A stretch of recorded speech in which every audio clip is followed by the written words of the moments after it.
A continuación, el Seguro Social. Clasificación B, bajo supervisión de un adulto.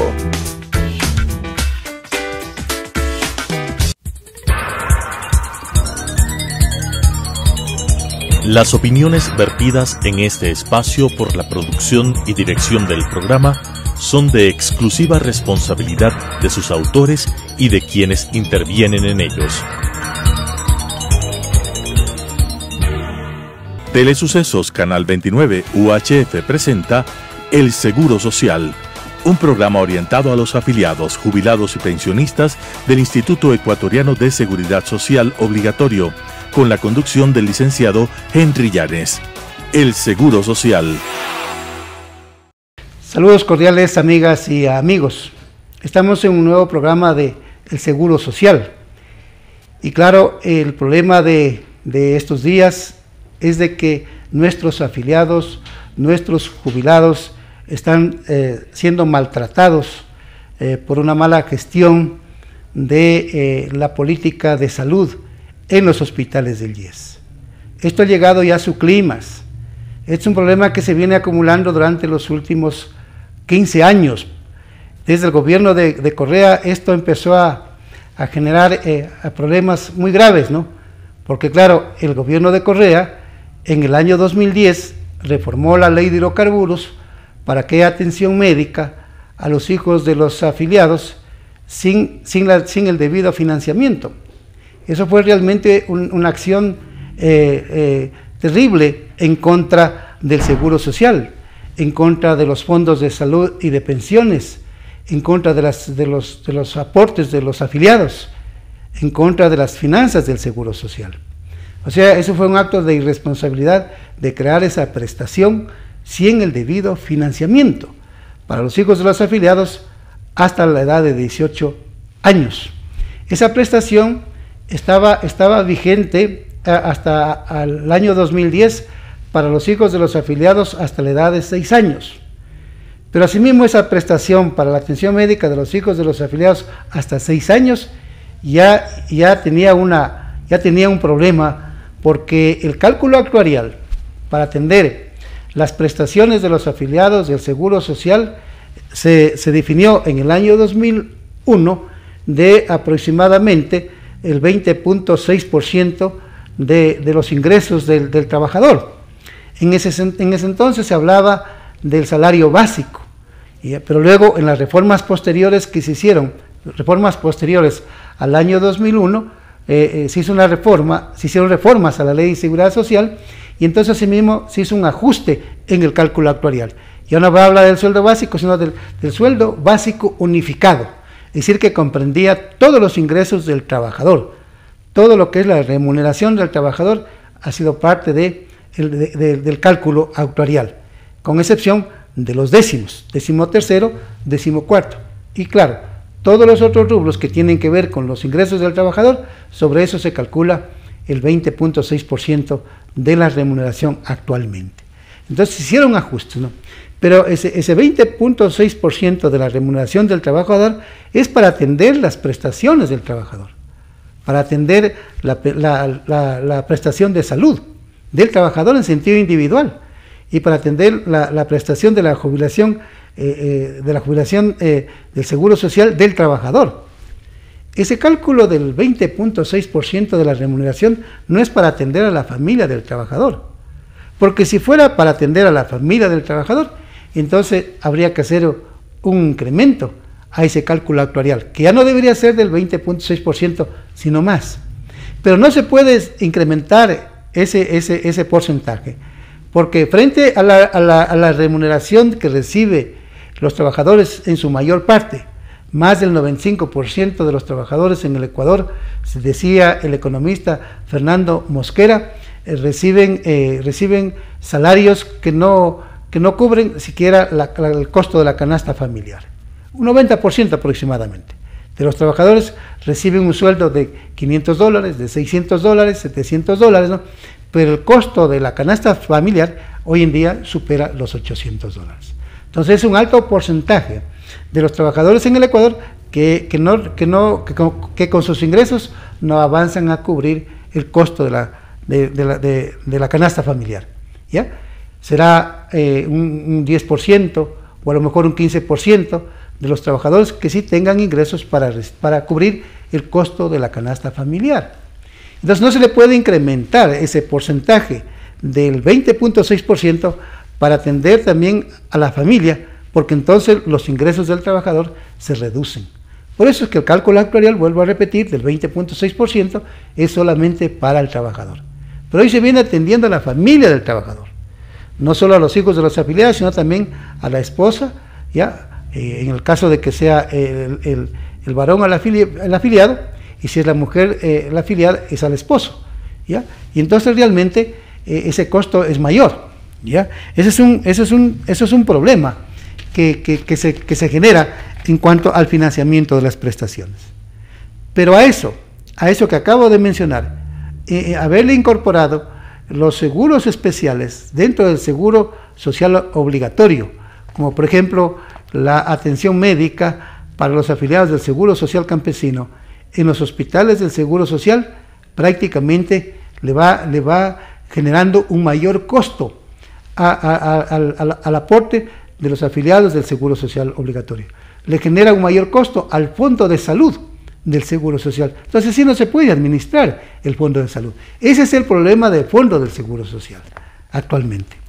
Y lo tercero es la atención médica para personas que no son afiliadas al Seguro Social. Según la ley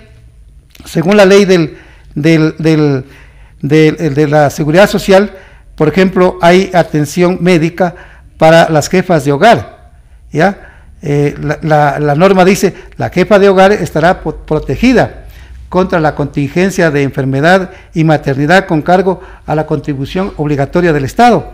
Esto dispone el artículo 10, literal G, para el caso de las jefas de hogar que no son afiliadas al Seguro Social, pero la norma dice que el Estado debe realizar esa contribución y tiene que hacerla de manera puntual, pero precisamente eso no lo hace. Eso es lo que viene incumpliendo. Estas obligaciones no las incluye en el presupuesto general del Estado, como dispone el artículo 371 de la Constitución de la República. Pero también habla de atención médica para las personas que sufren discapacidad y que no son afiliadas al Seguro Social. Artículo 7. Protección a los discapacitados. La protección a los discapacitados no afiliados al Seguro Social Obligatorio, dice la ley, tendrá el carácter de una protección asistencial, financiada exclusivamente con la contribución obligatoria del Estado, en las condiciones que determinará el reglamento general de esta ley. El reglamento nunca se puso en vigencia. Durante 21 años, el reglamento de la Ley de Seguridad Social nunca se puso en vigencia. Y a pesar de que hay muchos artículos de la Ley de Seguridad Social que dice que la ley debe cumplirse y debe ejecutarse en función de lo que se disponga en el reglamento, como lo menciona aquí, el artículo 7. Pero nunca se ha dado ese cumplimiento. Entonces, artículo 7, protección a los discapacitados. ¿Ya? Artículo 10, literal G, protección a la jefa de hogar que no es afiliada al Seguro Social. Y luego también en las enfermedades catastróficas, para las personas que sufren enfermedades catastróficas y que no son afiliadas al Seguro Social, también deben recibir, de acuerdo a esta ley, atención médica en los hospitales del Seguro Social. Y eso realmente es una carga para el Seguro Social. ¿Por qué es una carga? Porque el Estado no cumple entregando esas obligaciones a estos sectores. Mire que el artículo 103 de la Ley de Seguridad Social, en el literal F, dice lo siguiente: tratamiento de enfermedades catastróficas reconocidas por el Estado como problemas de salud pública, bajo la modalidad de un fondo solidario, financiado con el aporte de los afiliados, nos hacen aportar a nosotros, y empleadores y la contribución obligatoria del Estado, se atenderá esta prestación. Pero el Estado no cumple. Y los empleadores también están en mora. Según el expresidente del Consejo Directivo de IES, según el señor Jorge Guate, en el periodo 1999 a julio de 2020, los empleadores privados tenían una mora con el Seguro Social en un monto que era, hasta ese entonces, de 1.500 millones de dólares. Entonces, claro, todo esto le conduce a una enorme crisis financiera al Seguro Social, que en febrero del año 2020, en la Asamblea Nacional, en la Comisión Ocasional de Cumplimiento de las Obligaciones del Estado con los jubilados del Magisterio Nacional, fundamentalmente, cuya comisión la presidía el viceministro de Gobierno, actualmente, en ese entonces, asambleísta de la República. Me refiero al señor ingeniero Homero Castañer Jaramillo.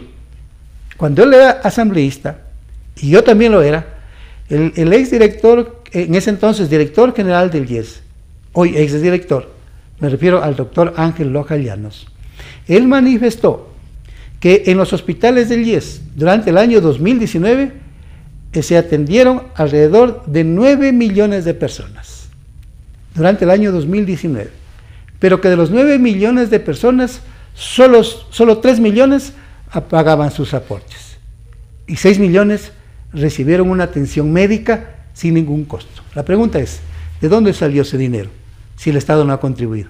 De la plata de los afiliados, del dinero de los aportantes, ¿ya? Que la mayor parte de los afiliados al Seguro Social corresponde a los trabajadores bajo relación de dependencia laboral, que hemos dicho en anteriores ocasiones que al diciembre del año 2019 eran cerca de 3 millones de afiliados, ¿no? 2.800.000 aproximadamente eran trabajadores bajo relación de dependencia laboral, 2.200.000 eran del sector privado y 600.000 y un poco más eran afiliados del sector público y 179.000 eran afiliados voluntarios. Entonces había una población cerca de 3 millones. Entonces, ¿dónde tomaban el dinero para atender este tipo de prestaciones? De los aportes de los afiliados. Ese es el grave perjuicio económico que se ha causado a los afiliados del Seguro Social Obligatorio. ¿Por qué problema? Porque este tipo de seguros especiales, ¿no?, y de prestaciones médicas de personas que no son afiliadas al Seguro Social están en la misma institución del Seguro Social Obligatorio. Eso es lo absurdo. Eso realmente es una política inaceptable. Es una política que genera un daño material, un daño económico, un perjuicio económico a los trabajadores de este país, que aportan al país, generando riqueza, generando desarrollo, generando progreso, generando bienes y servicios, ¿ya? Y a través del consumo generando una enorme contribución para el Estado, sobre todo en el caso del IVA. Ese es el aporte del trabajador en este país, ¿no? Y que hay que entenderlo y comprenderlo en esa magnitud. Pero lamentablemente los gobiernos se acostumbraron, aparte de que el trabajador contribuye con su esfuerzo, con su inteligencia al desarrollo del país, generando bienes y servicios, ¿no?, y generando consumo y pagando el IVA, aparte de eso nos han responsabilizado la atención médica para jefas de hogar, que no son afiliadas al Seguro Social, para personas que sufren discapacidad, que no son afiliadas al Seguro Social, y para personas que sufren enfermedades catastróficas y que no son afiliadas al Seguro Social. Y el otro capítulo es el maltrato, la ofensa, el daño que les causan a los jubilados, a las personas de la tercera edad, a los adultos mayores, que son afiliados pasivos del Seguro Social. Ellos fueron afiliados activos porque aportaron 30 años, 35 años y 40 años. La norma menciona que en el caso de los jubilados, el artículo 10 de la Ley de Seguridad Social, en el literal D, dice lo siguiente: el jubilado recibirá prestaciones de salud en las unidades médicas del IES, en las mismas condiciones que los afiliados activos, con cargo a la contribución financiera y obligatoria del Estado. Sin perjuicio de que el Estado entregue la contribución financiera, el jubilado recibirá la prestación. Esto dice la ley de Seguridad Social, artículo 10, literal D. Vamos a ver qué dice el artículo 96. El artículo 96 de esta misma ley, que las autoridades del IES no la están cumpliendo, y ha llegado a tal extremo que los jubilados en sus condiciones de enfermedad y de graves enfermedades que están enfrentando, y las peores, las enfermedades degenerativas, las enfermedades catastróficas que causan un enorme dolor al cuerpo y que es insoportable para una persona de la tercera edad, para un adulto mayor, porque ya no tiene la misma vitalidad el organismo, el cuerpo. Entonces los dolores y el martirio es mucho más grave para estas personas, y a esas les dan un terrible maltrato, y yo rechazo esta actitud indolente, insolidaria y de maltrato que generan las autoridades del IES al no darles una buena prestación, al no darles hospitalización y al no proveerles de los medicamentos, y que les están obligando a que los familiares vayan a comprar los medicamentos. Si esto sigue, nosotros iniciaremos acciones legales y vamos a tener que convocarles entonces a que nos organicemos y salir a las calles para recuperar el seguro social que pertenece a los afiliados, y hay que impulsar la reforma. ¿Qué dice el artículo 96 respecto de los jubilados? El instituto, artículo 96, prestaciones que deben concederse aún en caso de mora patronal. Aún en caso de mora patronal, el Instituto Ecuatoriano de Seguridad Social queda obligado a conceder las prestaciones por enfermedad, maternidad, auxilio de funerales y el fondo mortuorio a todos sus asegurados que hayan cumplido las condiciones establecidas en esta ley y los reglamentos, aun cuando sus patronos estén en mora, ya, todo sin perjuicio de la responsabilidad patronal a que haya lugar. Y luego dice para los jubilados lo siguiente: el Instituto Ecuatoriano de Seguridad Social queda obligado asimismo a la entrega oportuna de las prestaciones de salud a los jubilados en sus unidades médicas, aun cuando el Estado no se hallare al día en el pago de la contribución obligatoria que cubre el costo del seguro colectivo contra la contingencia de enfermedad de los jubilados. Así de claro. Así el Estado no esté al día en sus contribuciones, el Seguro Social está obligado a atender la atención médica de los jubilados en los hospitales del IES, como si se tratara de un afiliado en servicio activo. Y lo mismo en el caso de los afiliados en servicio activo y que tengan que sufran de enfermedades, se tiene que, asimismo en los hospitales del IES, cubrir esa atención médica, así los patronos no estén al día en el pago de sus obligaciones. Esta es la norma.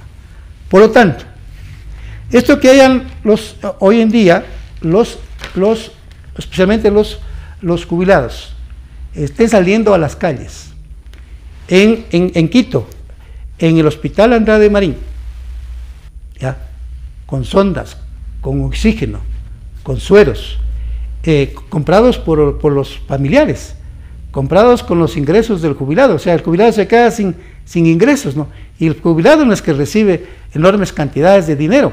Según el economista Mosquera, el 95% de los jubilados en el Ecuador, que son aproximadamente 550,000, reciben menos de $500. El 95%. Es el 1% el que recibe una pensión jubilar que supera los $500. Pero el 95%, según el economista Fernando Mosquera, recibe menos de $500.